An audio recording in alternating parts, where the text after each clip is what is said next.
তো welcome everybody, আমরা আজকে শুরু করছি বিক্ষেপণ তত্ত্ব বা থিওরি অফ স্ক্যাটারিং। এটা মানে কোয়ান্টাম মেকানিক্স এর যথেষ্ট গুরুত্বপূর্ণ এবং কিছুটা অ্যাডভান্সড কনসেপচুয়াল একটা চ্যাপ্টার।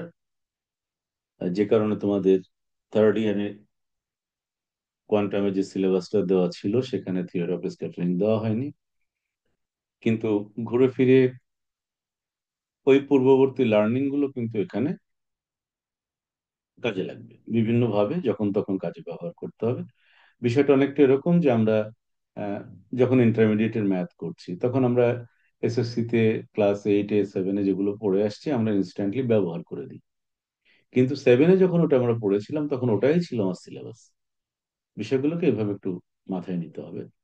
ধাপে ধাপে যেহেতু আমরা এগিয়ে যাচ্ছি, আমরা আগেও বলেছি যে ফোর্থ ইয়ার কোয়ান্টাম মেকানিক্স মানে কিন্তু পূর্ববর্তী সিলেবাসের বা যখন 3 বছর অনার্স 1 বছর মাস্টার্স ছিল তখনকার মাস্টার্স এর সিলেবাস, বা আমি বলবো কিছু কিছু ক্ষেত্রে তার চেয়েও কিছুটা অ্যাডভান্স। তো কথা হচ্ছে ওইটা, ওখানে আমাদের কোনো হাত নেই। আমার সিলেবাস এটা আছে, এটা নিয়ে আমাকে পার হতে হবে এবং মানে যথেষ্ট পরিমাণ চেষ্টা করতে হবে যেন আমি সবচেয়ে ভালো করতে পারি এবং ভালোভাবে শিখতে পারি। দুটো জিনিস মানে একদম ক্লিয়ার করতে হবে, এনশিওর করতে হবে। সুতরাং এখানে ভয় না পেয়ে বরং আমরা বা পিছিয়ে না গিয়ে বরং আমরা এটার মধ্যে কিভাবে ঢুকতে পারি সেই প্রচেষ্টাটা আমাদের করতে হবে। আর থিওরি অফ স্ক্যাটারিং, ডাব্লিউকিউবি অ্যাপ্রক্সিমেশন, তারপর হচ্ছে তোমার ওদিকে নিউক্লিয়ার স্পিন, এলিমেন্টারি পার্টিকেল, এই বিষয়গুলো ক্লিয়ার না হলে তোমাকে কিন্তু নিউক্লিয়ার ফিজিক্সও হোঁচট খেতে হবে বারবার। তাহলে আমরা একটু আগাই সামনের দিকে। স্ক্যাটারিং জিনিসটা কি? এটা দুটো কণার মধ্যে হতে পারে, একাধিক কণার মধ্যে হতে পারে, মানে দুইয়ের অধিক কণার মধ্যে হতে পারে। কিন্তু যখন আমরা নিউক্লিয়ার ফিজিক্সে যখন আমরা এটা নিয়ে বা এটাকে ব্যবহার করি বা এই কনসেপ্ট গুলো আলোচনা করি তখন আমরা একটা ইনসিডেন্ট পার্টিকেল এবং একটা টার্গেট নিউক্লিয়াস নিয়ে কথা বলি। ইনসিডেন্ট পার্টিকেল বিম বলি আমরা এটাকে। বিম মানে লক্ষ লক্ষ পার্টিকেল আসছে, কিন্তু অ্যাট এ টাইম আমরা একটা পার্টিকেল কিভাবে ইন্টারাক্ট করতে পারে সেটা অ্যানালিসিস করার পরে তখন আমরা গ্রুপ অফ পার্টিকেলস কিভাবে ইন্টারাক্ট করতে পারে এগুলো নিয়ে আমরা কথা বলি। কিন্তু কথা হচ্ছে এই যে বিক্ষেপণ, বিক্ষেপণ আমাদের এই অ্যাসপেক্টে কোয়ান্টাম মেকানিক্সে এত গুরুত্বপূর্ণ কেন? তার কারণ হলো আমরা কোয়ান্টাম মেকানিক্যাল যে কোয়ান্টাম পার্টিকেল গুলো নিয়ে আমরা ডিল করছি সেই কোয়ান্টাম পার্টিকেল গুলোর মধ্যকার সংঘর্ষ আমরা যে ক্লাসিক্যাল মেকানিক্সে দুটো কণার মধ্যে সংঘর্ষ আমরা স্টাডি করেছি সেখানে যেভাবে করেছি সেই আঙ্গিকে এখানে আমরা করতে পারবো না। তার কারণে এই কণাগুলো আমরা দেখতেও পাই না। আর এই কণাগুলোর যে স্পিড এবং তার যে সাইজ, তার যে এনার্জি, তাতে করে ক্লাসিক্যাল মেকানিক্যাল বা ক্লাসিক্যাল মেকানিক্সের কনসেপ্টে আমরা তার ইন্টারাকশনকে অ্যানালিসিস করব, এই জিনিসগুলো আসলে সম্ভব না, কারণ এখানে ওয়েভ পার্টিকেল ডুয়ালিটি কনসেপ্ট এখানে আমাকে ব্যবহার করতে হবে। তো সেই রেসপেক্টে এখানে ওয়েভ ফাংশন আসবে। তারপরে ওয়েভ ফাংশন যদি আসে তাহলে একটা পার্টিকেল আর একটা পার্টিকেলের সাথে ইন্টারাক্ট করার পরে এই সংঘর্ষের পূর্বে এবং পরে কি ধরনের পরিবর্তন হচ্ছে। হুম তারা কি কম্বাইন্ড হয়ে যাচ্ছে নাকি তারা স্ক্যাটার্ড করে একজন আরেকজনকে ধাক্কা দিয়ে বেরিয়ে যাচ্ছে, স্ক্যাটারিং বলতে আমরা সেটাই মিন করি। তখন তাদের ইনসিডেন্ট এবং আউটগোয়িং ওয়েভের পরিবর্তন কেমন হচ্ছে, এনার্জি লেভেলের পরিবর্তন কেমন হচ্ছে, তারপরে যখন আমি পার্টিকেল হিসেবে ট্রিট করছি তার মোমেন্টাম পরিবর্তন কেমন হচ্ছে ইত্যাদি। এই সব বিষয়গুলো আমরা এখানে আলোচনা করব। যেমন দেখো ইলেকট্রন বিম, প্রোটন বিম, মেসন বিম, এই বিমগুলো দিয়ে আমরা নিউক্লিয়াসকে আঘাত করি। তারপরে নিউট্রন বিম, হিলিয়াম 3 বিম, আলফা পার্টিকেল বিম, ট্রিটন বিম, মানে প্রচুর এ ধরনের চার্জ পার্টিকেল আমরা প্রোডাক্ট করতে পারি। আবার হচ্ছে তোমার নিউট্রন, নিউট্রন এবং নিউক্লিয়াস ইন্টারাকশন হতে পারে, তখন এটা রিয়াক্টর অ্যানালিসিস করা, ওটাকে আমরা বলি নিউট্রন রিয়াক্টর। আর যেখানে চার্জ পার্টিকেলকে আমরা অ্যাক্সিলারেট করি সেটাকে বলা হয় অ্যাক্সিলারেটর।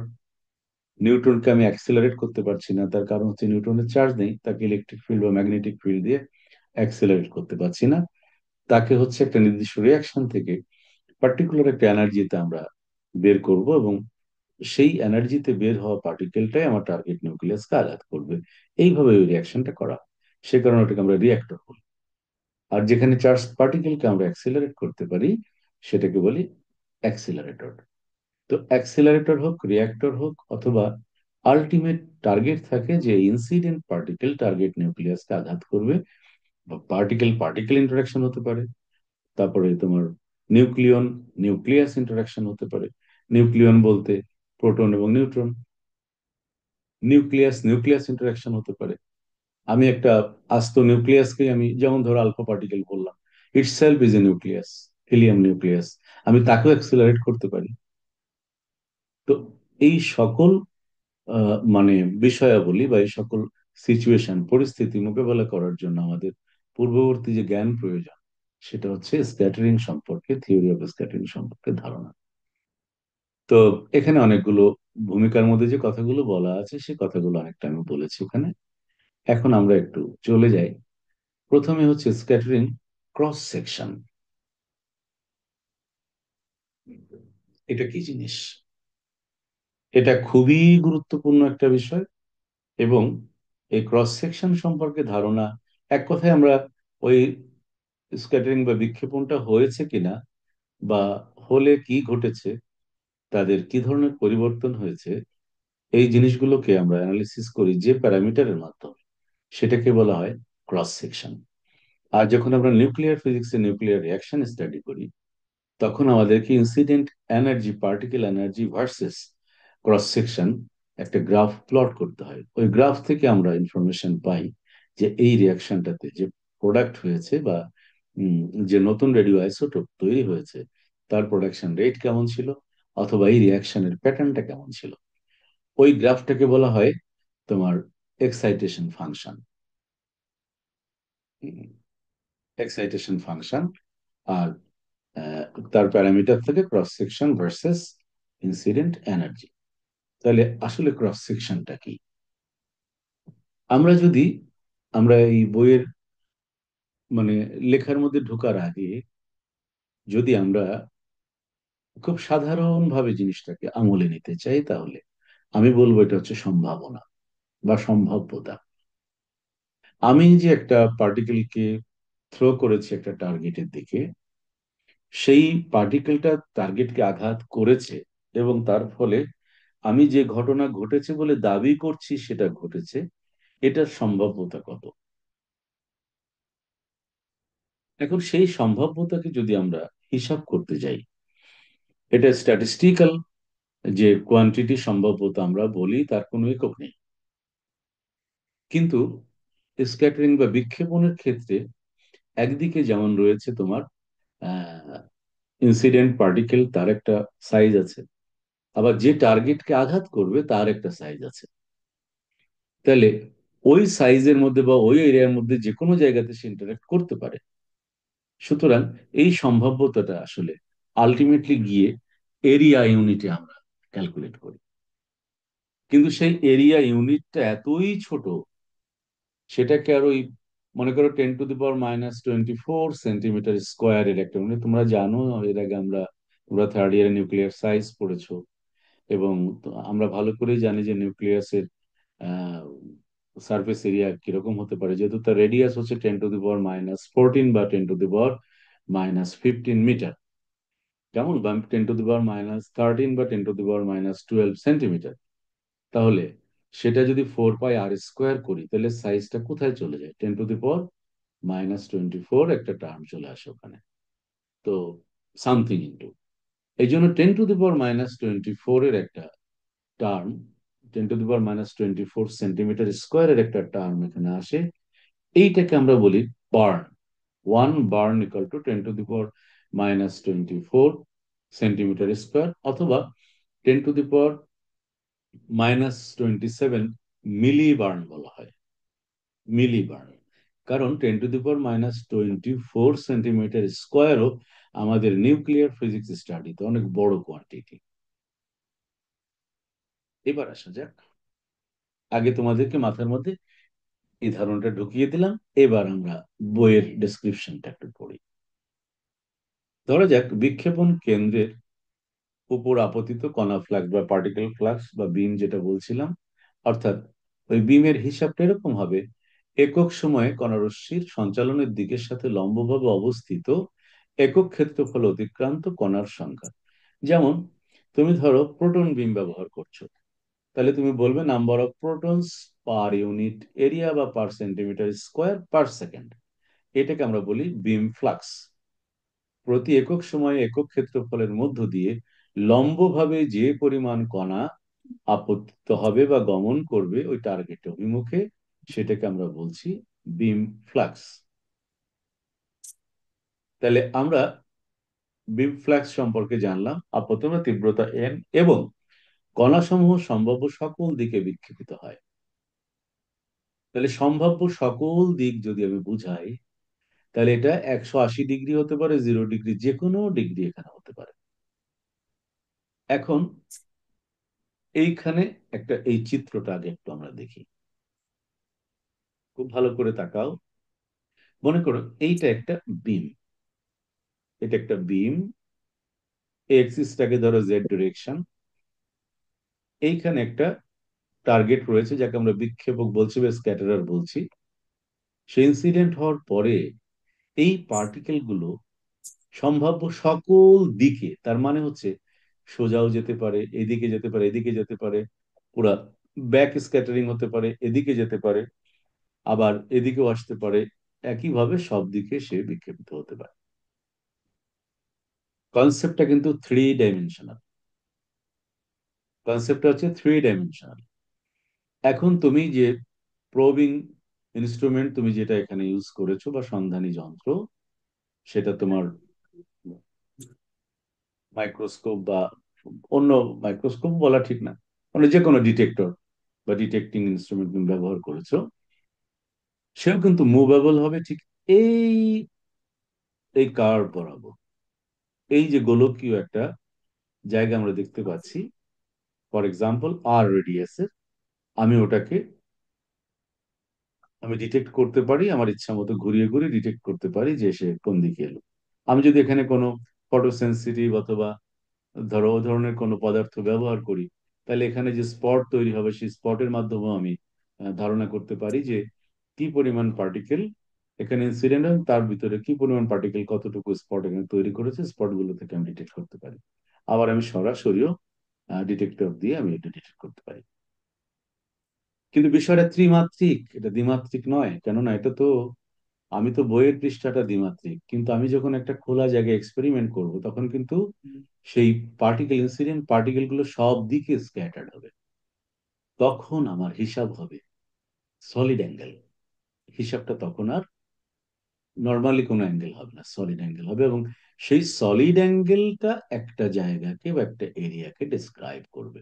অর্থাৎ এই এরিয়ার মধ্যে কি পরিমাণ পার্টিকেল, ওই সলিড অ্যাঙ্গেলের মধ্যে কি পরিমাণ পার্টিকেল স্ক্যাটার্ড হয়ে আসছে। ইনসিডেন্ট ডিরেকশনের সাথে ওই বেলনটার বা ওই যে কোণটা আমি চিন্তা করছি তার একটা অ্যাঙ্গেল এখানে থাকতে পারে, বাট ওর নিজের যে অ্যাঙ্গেলটা সেটা কিন্তু ত্রিমাত্রিক। তুমি মনে করো যে তুমি এইখানে একটা বেলন বা একটা কোন আইসক্রিম ধরেছো এই পয়েন্টের সাথে মিলিয়ে, তাহলে কোন আইসক্রিমটাও তো এই রেখার সাথে একটা অ্যাঙ্গেল তৈরি করবে। সেই অ্যাঙ্গেলটাকে আমি ধরলাম থিটা বা বিক্ষেপণ কোণ ধরলাম থিটা। কিন্তু ওই ছোট্ট সলিড অ্যাঙ্গেল এরিয়ার মধ্যে বা ছোট্ট যে সলিড অ্যাঙ্গেল এলিমেন্ট আমি চিন্তা করেছি, তার মধ্যে কিন্তু একটি মাত্র কণা বিক্ষেপিত হয়নি, এটা অসংখ্য কণা বিক্ষেপিত হতে পারে। আবার যেহেতু সব দিকে তার ছড়িয়ে পড়ার একটা ব্যাপার রয়েছে, তাহলে এখানে কিন্তু আলটিমেটলি চলে আসছে তোমার স্ফেরিক্যাল পোলার কোঅর্ডিনেটের কনসেপ্ট। অর্থাৎ একটা হচ্ছে distance from the centre of scattering, distance কত ডিস্টেন্স আমি ডিটেক্ট করেছি, আর একটা হচ্ছে ইনসিডেন্ট অ্যাঙ্গেলের সাথে তার অ্যাঙ্গেল কত, আর ইনসিডেন্ট এবং স্ক্যাটারিং যে তল সেই তলের সাথে লম্ব দিক যদি বিবেচনা করি তার সাথে অ্যাঙ্গেল কত। অর্থাৎ যেটাকে আমরা ত্রিমাত্রিক স্থানাঙ্ক ব্যবস্থায় স্ফেরিক্যাল পোলার কোঅর্ডিনেটের ক্ষেত্রে বলেছি অ্যাজিমিউথাল অ্যাঙ্গেল এবং জেনিথ অ্যাঙ্গেল। তো থিটা এবং ফাই, আসলে এটা থিটা এবং ফাই এর উপরেই নির্ভর করে যে ক্রস সেকশনটা কত হবে। তা থেকে আমরা বুঝতে পারি যে আসলে কি পরিমাণ পার্টিকেল স্ক্যাটার্ড হয়েছে। একটা জিনিস খেয়াল করো, যে পার্টিকেলটা ইন্টারাক্ট করে নাই তার কিন্তু ডিরেকশন কোনো পরিবর্তন হবে না। আবার আরেকটা হতে পারে যে পার্টিকেলটা পুরো টার্গেটকে ভেদ করে সোজা বেরিয়ে গেছে, যেটা নিউক্লিয়ার রিয়াকশনের ক্ষেত্রে আমরা বলি ডিরেক্ট রিয়াকশন অনেক সময়। হ্যাঁ, তো ওগুলো আরো পরে আলোচনা করলেও চলবে। এবার আমরা আমাদের পূর্ববর্তী আলোচনায় ফিরে যাই। তাহলে আপতন দিক পোলার অক্ষ বিবেচিত হলে যদি থিটা ফাই দিকে অবস্থিত ঘনকোণ, দেখেছো, থিটা ফাই অ্যাঙ্গেলে অবস্থিত ঘনকোণ হচ্ছে ডি ওমেগা, এর মধ্য দিয়ে একক সময় বিক্ষেপিত কণার সংখ্যা যদি ডি এন হয়, তাহলে D N is proportional to দুটো জিনিস। একটা হচ্ছে পার্টিকেল বিম এন, আরেকটা হচ্ছে যে সলিড অ্যাঙ্গেল আমি বিবেচনা করেছি সেই সলিড অ্যাঙ্গেল ডি ওমেগা। তাহলে এই সমানুপাতকে যদি সমান করতে হয় তাহলে একটা কনস্ট্যান্ট দিয়ে গুণ করতে হবে।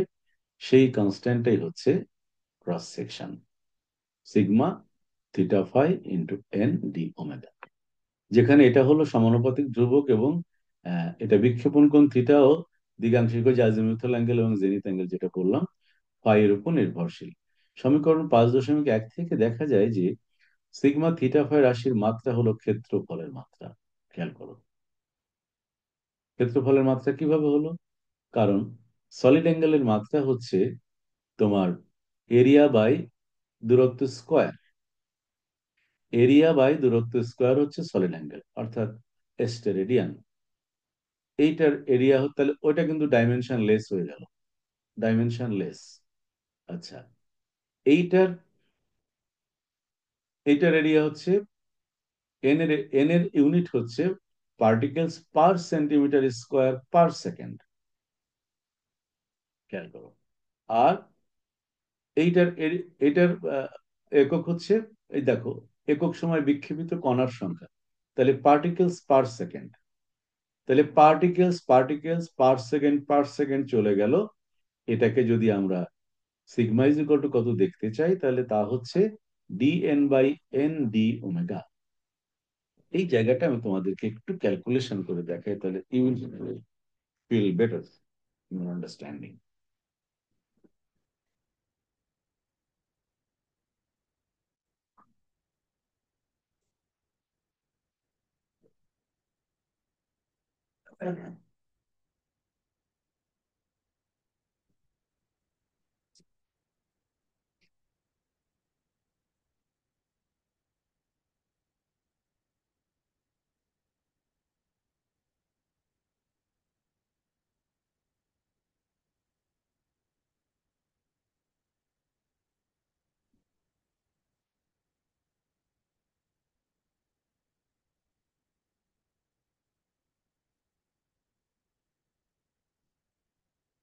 করে খেয়াল করো, আমরা প্রথমে বললাম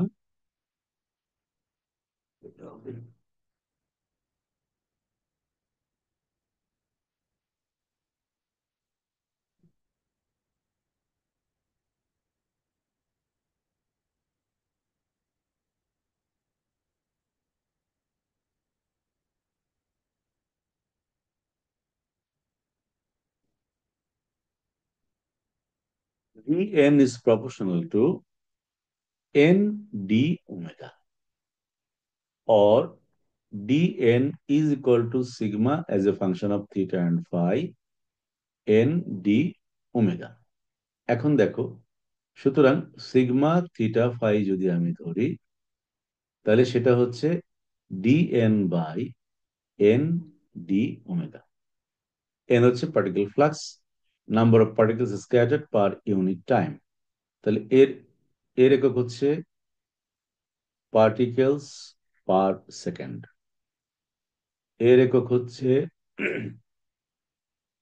পার্টিকেলস পার centimetre square per second, into, এটা ডাইমেনশনলেস স্টেরেডিয়ান, এটা 4 পাই, এর কোনো ডাইমেনশন নাই।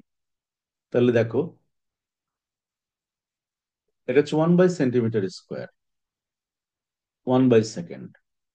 তাহলে 1/সেকেন্ড উপরে গেলে সেকেন্ড, সুতরাং এটা কেটে গেল, পার্টিকেল পার্টিকেল কেটে গেল, থাকলো 1/1/সেন্টিমিটার স্কোয়ার। তার মানে হচ্ছে সেন্টিমিটার স্কোয়ার।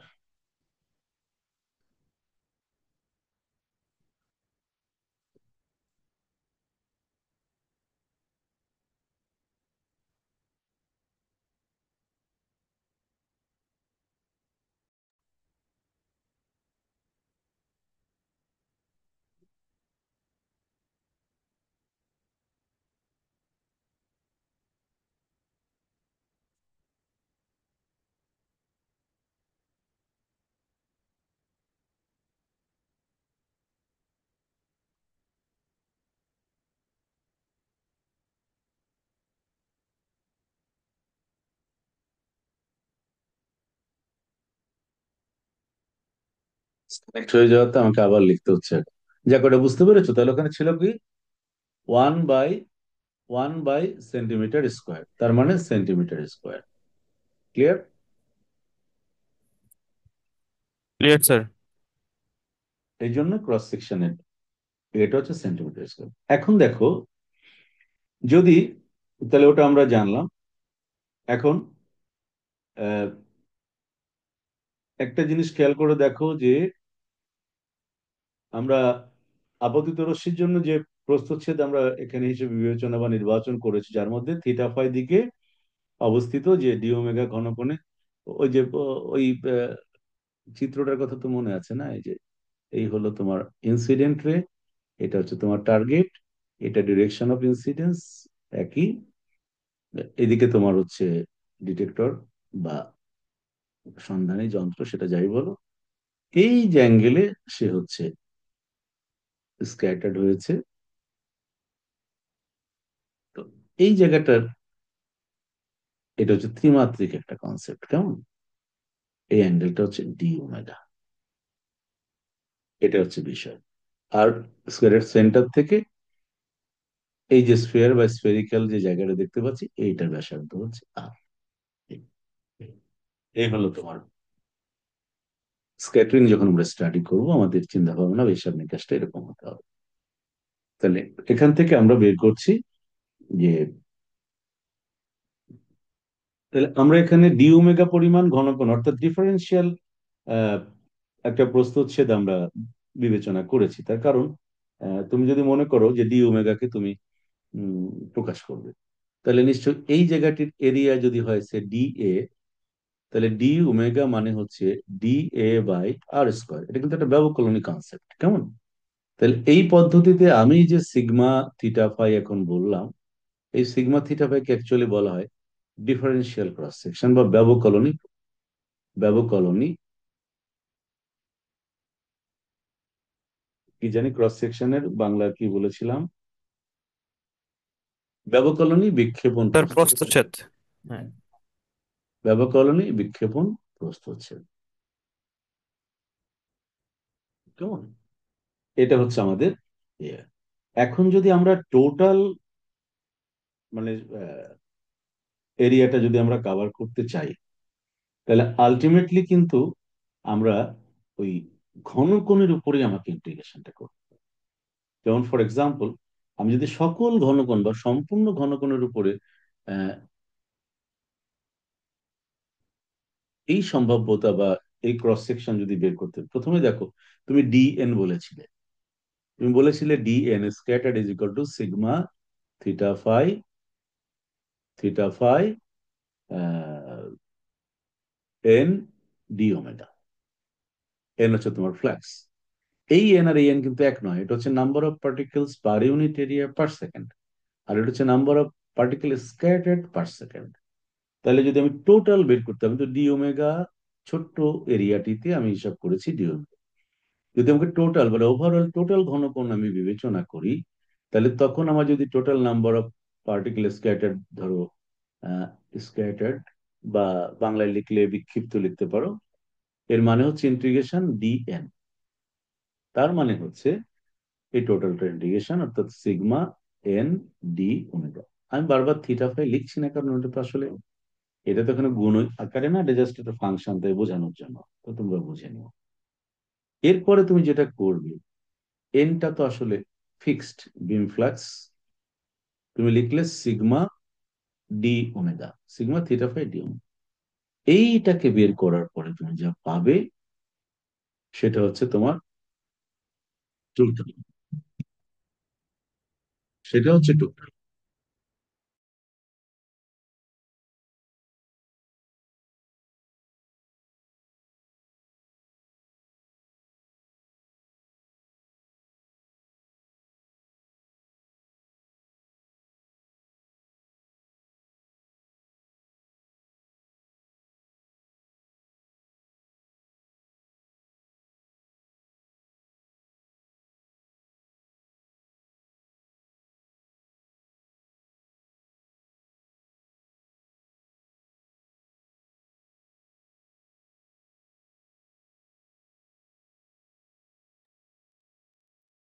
তাহলে এটা হচ্ছে তোমার।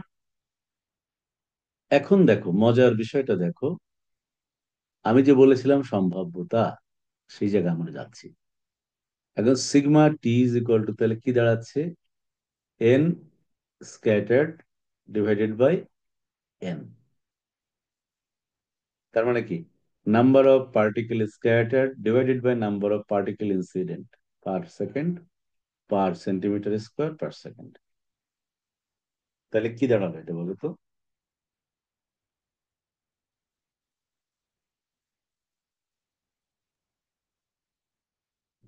স্যার এটা আপনার স্যার আমরা প্রবাবিলিটিতে যেরকম পড়ছিলাম স্যার। একদম, একদম। অর্থাৎ অনুকূল ঘটনার সংখ্যা ডিভাইডেড বাই মোট ঘটনা, তাই হলো না? জি sir. Number of particle scattered মানে অনুকূল ঘটনার সংখ্যা তোমার স্ট্যাটিস্টিক্স এর ভাষায়। আর নাম্বার অফ ইনসিডেন্ট পার্টিকেল মানে মোট ঘটনা। তাহলে এটা একটা সম্ভাব্যতা হলো না? কিন্তু এর ইউনিটটা হচ্ছে একটু আগে যেটা দেখালাম বের করে, সেটা হচ্ছে সেন্টিমিটার স্কোয়ার। তাহলে একটাই ডিফারেন্স এখানে, যে আমরা স্ট্যাটিস্টিক্সে যে নাম্বার অফ পড়েছি, কেমন, সরি, স্ট্যাটিস্টিক্সে যে প্রবাবিলিটি পড়েছি তার কোনো একক ছিল না, কিন্তু এটার একক আছে। সেটা সঙ্গত কারণে আমরা দেখতে পাচ্ছি এককটা আসছে, এবং সেটা হচ্ছে সেন্টিমিটার স্কোয়ার। এইবার আমরা নিউক্লিয় পদার্থবিজ্ঞানের যে কথাটা বলছিলাম, সেখানে হচ্ছে এর মাত্রাটা কেমন হয়। একটু আগে বলেছি যে 10⁻⁻13 থেকে 10⁻⁻12 সেন্টিমিটার পর্যন্ত হচ্ছে আমরা নিউক্লিয়াসের রেডিয়াসটা ধরি। তাহলে একটা নিউক্লিয়াসকে যদি আমি আমার টার্গেট ধরি, লক্ষ্য করো, এটা একটা, ধরে নিতে পারি একটা গোলাকার বস্তু, তাহলে তার 4πr² যদি করো, সেটা কত হচ্ছে? 4π ইন্টু 10⁻⁻13 স্কোয়ার হতে পারে। সেখান থেকে হতে পারে 4π ইন্টু 10⁻⁻12 স্কোয়ার হতে পারে। তার মানে the minimum possible, sorry, the largest possible পাচ্ছি 10⁻⁻24। আমি জাস্ট খুব টেকনিক্যালি তোমাদেরকে আমি এটা একটা অর্ডার অফ 10⁻⁻24, এইটাকে আমরা বলি one burn. One burn is equal two 10⁻⁻24 centimetre square. কারণ এটা এতই ছোট, আমি যদি বারবার বলি 10⁻⁻এত, 10⁻⁻এত, যেমন আমরা ফার্মি বলেছি, তাই না? আমরা কি বলেছি? ফার্মি বলেছি। কোথায়? নিউক্লিয়ার রেডিয়াস বা প্রোটন নিউট্রন রেডিয়াস একটা ইউনিট আমরা ব্যবহার করি 10⁻⁻15 মিটার।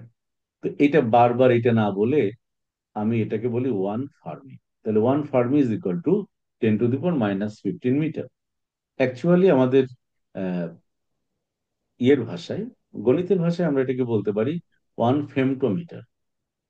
ওয়ান ফেমটোমিটার বলতে পারি ফিজিক্সের ভাষায়, কিন্তু পার্টিকুলারলি ফর নিউক্লিয়ার ফিজিক্স এটাকে আমরা 10⁻⁻15 কে ফেমটোমিটার না বলে ফার্মি বলি। কথাগুলো বুঝতে পারছো তো? জি স্যার। হ্যাঁ। তাহলে তুমি এটা করে দেখো, আলটিমেটলি ওই 10⁻⁻24 এর অর্ডারে যদি আমরা করি, তাহলে 1 মিলিবার্ন, আর একটু ছোট ইউনিট ব্যবহার করায় 1 মিলিবার্ন ইজ ইকুয়াল টু, বার্নকে বি দিয়ে লেখা হয়, এটা অনেক বড় কোয়ান্টিটি ইন নিউক্লিয়ার ফিজিক্স আর quantum physics. 1 millibarn equal to 10⁻⁻27 centimetre square. তো এই নিউক্লিয়ার রিয়াকশন ক্রস সেকশন স্টাডির ক্ষেত্রে এটা খুব ফ্রিকুয়েন্টলি ব্যবহার করা হয়, 1 মিলি বার্ন। আর নর্মালি এটা বার্নে করে আর এককে আমরা করি। ঠিক আছে, আজকে আমি আর একটু ধারণা তোমাদেরকে দিব। যে ওই যে চিত্রটাতে বললাম যে ইনসিডেন্ট ওয়েভ, হ্যাঁ, ইনসিডেন্ট ওয়েভ এবং আহ, মানে টোটাল টোটাল যে ওয়েভ ফাংশন, আমরা যে স্ক্যাটারিং এর পরে টোটাল ওয়েভ ফাংশনটা লিখবো, সে টোটাল ওয়েভ ফাংশনটা কি দাঁড়াবে, তাহলে যেটা ইনসিডেন্ট হয়েছিল এবং যেটা স্ক্যাটার্ড হয়েছে, এই দুটো ওয়েভ ফাংশনের সমষ্টি। তো সাধারণত দেখো, আমরা এর আগেও পড়েছি, কোয়ান্টাম মেকানিক্সে পড়েছি, বা এই যে প্লেন ওয়েভ, আমরা ইনসিডেন্ট বিম অফ পার্টিকেলকে plane wave e⁻i k z দিয়ে প্রকাশ করতে পারি, if we take this as the Z direction. আমরা করতে পারি, এদিকে ওয়াই, এদিকে এক্স ধরলাম বা এদিকে এক্স ধরলাম, 90 ডিগ্রি অ্যাঙ্গেলে 3 ডাইমেনশন বোঝানোর জন্য, সমস্যা নাই। তাহলে so this is your incident beam or incident wave function. এটা actually partial wave analysis quantum মেকানিক্সে আছে, তোমার ইভেন নিউক্লিয়ার ফিজিক্সেও আছে, এটা আমরা করব। তো ইনসিডেন্ট বিম আর স্ক্যাটার যেটা হচ্ছে, এর মধ্যে অনেকগুলো কাণ্ড চলে আসছে। একটা হচ্ছে একটা ফাংশন এসে যাচ্ছে, স্ক্যাটার্ড অ্যাম্পলিটিউড, সেটা থিটা এবং ফাই অ্যাঙ্গেলে ডিপেন্ড করছে, থিটা এবং ফাই এর উপর নির্ভর করছে, পাশাপাশি এক্সপোনেনশিয়ালি আর এর উপর নির্ভর করছে। তো এই ফাংশনটাকে, টোটাল ফাংশনটাকে আমরা লিখতে পারি e⁻i k z plus function of theta and phi, যেহেতু থিটা এবং ফাই এর উপরে নির্ভর করছে সলিড অ্যাঙ্গেল, এবং সলিড অ্যাঙ্গেলের উপর নির্ভর করছে তার স্ক্যাটারিং প্রবাবিলিটি অর্থাৎ অ্যাম্পলিটিউড। তো এই অনুযায়ী তার রেশিওটা এইভাবে আগাবে, e⁻i k r divided by, এই হচ্ছে আমার টোটাল ওয়েভ ফাংশন। এটা ইনসিডেন্ট পার্ট, এটা হচ্ছে স্ক্যাটার্ড পার্ট। বুঝা গেল? স্যার আর একটু এক্সপ্লেন করতে ভালো হয়। আমরা তো এখানে সবকিছুকেই ওয়েভ অ্যানালিসিসে নিয়ে যাচ্ছি, যেহেতু কোয়ান্টাম মেকানিক্যালি আমরা আলোচনা করছি। কেমন? তা এখন আমি ধরলাম যে this is the direction, Z direction. তাহলে আমরা যে কোনো প্লেন ওয়েভকে, যেমন এক্স অক্ষ বরাবর আগত ওয়েভকে আমরা বলেছি e⁻i k x। কেন? এটা is equal to cos k x plus i sine k x হতেই পারে, e⁻i k x প্লাস ডেল্টাও হতে পারে যদি আমি ইনিশিয়াল ফেজ ডিফাইন করতে চাই। আমি ধরে নিলাম যে না, আমার ইনিশিয়াল কোনো ফেজ ডিফারেন্স না, আমি along the z direction the wave or the beam of particle is incident। তারপরে তার কি হচ্ছে, তার ইনসিডেন্ট পার্টটা তো রইলই, ইনসিডেন্ট ডিরেকশনে যেটা আছে আছে, ঠিক আছে। আবার part of the wave will be scattered. যখন স্ক্যাটার্ড হচ্ছে তখন দুটো অ্যাঙ্গেলের উপর তার নির্ভরতা চলে আসছে ইন 3 ডাইমেনশন, যেহেতু আমি বলেছি এটা 3 ডাইমেনশন, অর্থাৎ আমাকে সলিড অ্যাঙ্গেল বিবেচনা করতে হচ্ছে। তা যদি হয়, তাহলে অবশ্যই স্ক্যাটার্ড ওয়েভের অ্যাম্প্লিটিউড, আমরা যে নাম্বার অফ পার্টিকেলস বলছি, ওটা বলছি যখন আমি পার্টিকেলকে পার্টিকেল হিসেবে ট্রিট করছি তখন। আর যখন আমি ওয়েভ পার্টিকেল ডুয়ালিটি অনুযায়ী আমি পার্টিকেলের ওই অংশটাকে ওয়েভে প্রকাশ করছি, তখন আমি বলছি অ্যাম্প্লিটিউড। খেয়াল করো, আমরা যখন নাম্বার অফ ফোটনস ইনসিডেন্ট বলি, হ্যাঁ, এই অ্যাম্প্লিটিউড দিয়ে আমরা এর ইন্টেন্সিটি, ওয়েভ যখন বলি তখন এটা দিয়ে আমরা ইন্টেন্সিটি, আমরা বলি যে আই ইজ ইকুয়াল টু এই স্কোয়ার, মনে আছে? কিন্তু যখন আমরা পার্টিকেল হিসেবে ট্রিট করি তখন বলি ইকুয়াল টু এইচ নিউ, অর্থাৎ অর্থাৎ NH নিউ, অর্থাৎ নাম্বার অফ পার্টিকেল যদি বেশি হয় তার এনার্জি বেশি হবে। তাহলে কনসেপ্টটা দুই জায়গায় দুই রকম, কিন্তু একই জিনিস দুই রকম কথা।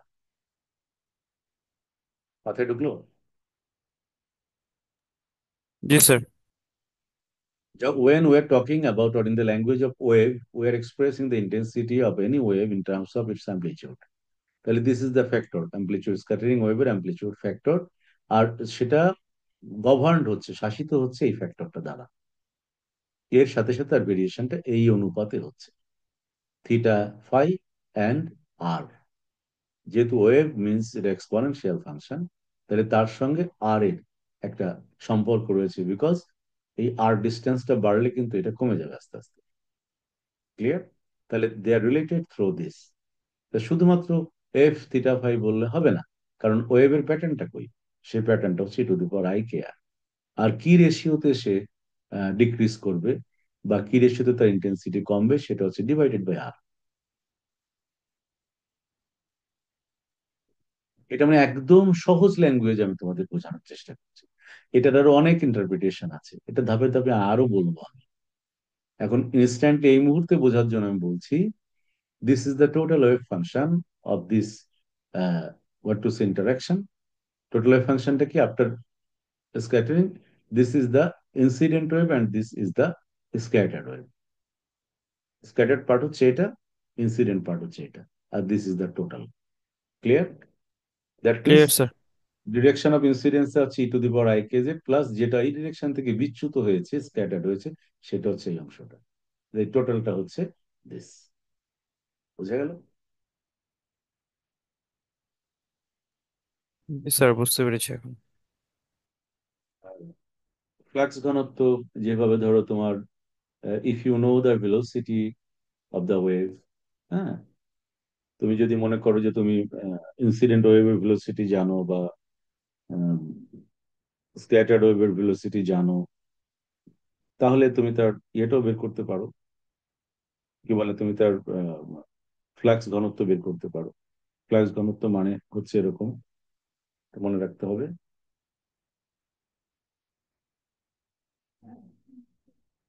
Velocity modulus of Sai square. তো তাহলে টোটালটা তুমি বের করতে গেলে পার্ট পার্ট ভাগ করতে হবে, অর্থাৎ যদি স্ক্যাটার্ড হয়, স্ক্যাটার্ড হলে এটার মডুলাস স্কোয়ার আসবে ইন্টু ভি, যদি ইনসিডেন্ট হয় এটার মডুলাস স্কোয়ার আসবে ইন্টু ভি, তাহলে টোটালটা হলে V of modulus this plus V of this, এভাবে করে। আজকে তো আমরা ওইদিকে এত ডিটেলসে যেতে পারবো না, বিধায় আমি তোমাদেরকে জাস্ট বেসিক কিছু কনসেপ্ট আমি দিয়ে রাখছি।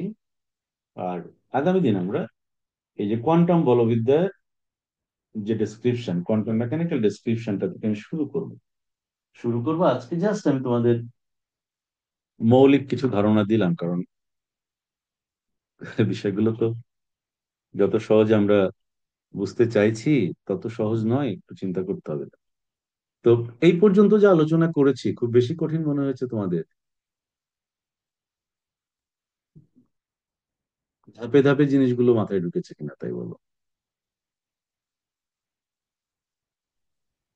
স্যার, জিনিসটা কঠিন কিন্তু বোঝানোটা সহজ ছিল sir. Thank you, thank you. আর কেউ কিছু বলবে?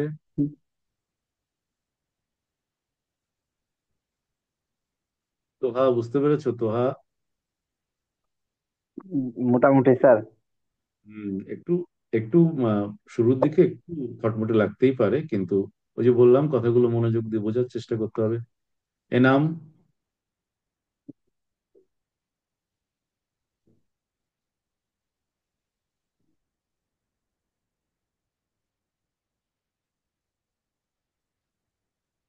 এনাম কি শুনতে পাচ্ছ?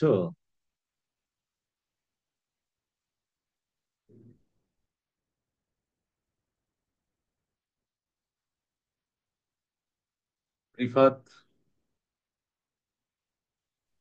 স্যার প্রথমে একটু কঠিন মনে হলেও পরে সহজভাবে বোঝানোর কারণে মানে সহজ লাগছে বিষয়টা।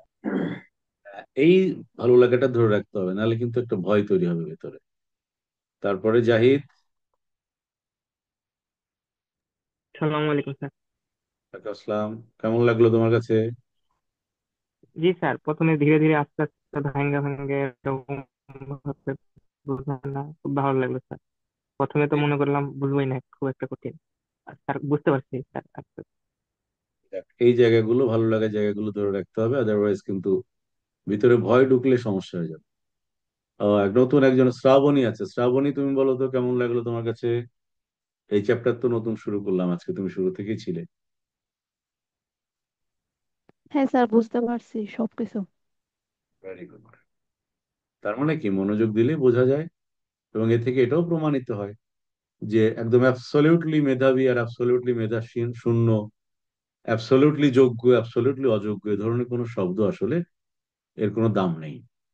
আমি যদি টার্গেট করি, আমি যদি কষ্ট করি, আমি যদি ধ্যানস্থ হই, আমি যদি মনোনিবেশ করি, তাহলে পৃথিবীর সবার দ্বারা যা সম্ভব আমার দ্বারাও সেটা সম্ভব। এই মানসিকতাটা ধরে রাখতে হবে, তাহলে দেখবা মানে কোনো কিছুই কোনো ব্যাপার না, যদি আমরা যথাযথ প্রক্রিয়ায় ওই জায়গাটাকে টাচ করতে পারি, তাই না? তাহলে ভালো থেকো সবাই। আগামীকাল তোমাদের ইলেকট্রোডাইনামিক্স ক্লাস নিব, এটাও আগামীকালকের ক্লাসটাও সবার জন্য ওপেন রাখবো। তোমরা যারা ইন্টারেস্টেড আছে তাদের সাথে শেয়ার করতে পারো, অসুবিধা নেই। রাখছি তাহলে। এটার পিডিএফ কি দিতে হবে তোমাদের?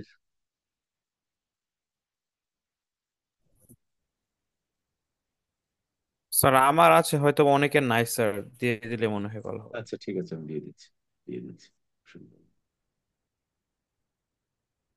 শুভরাত্রি, ভালো থেকো সবাই।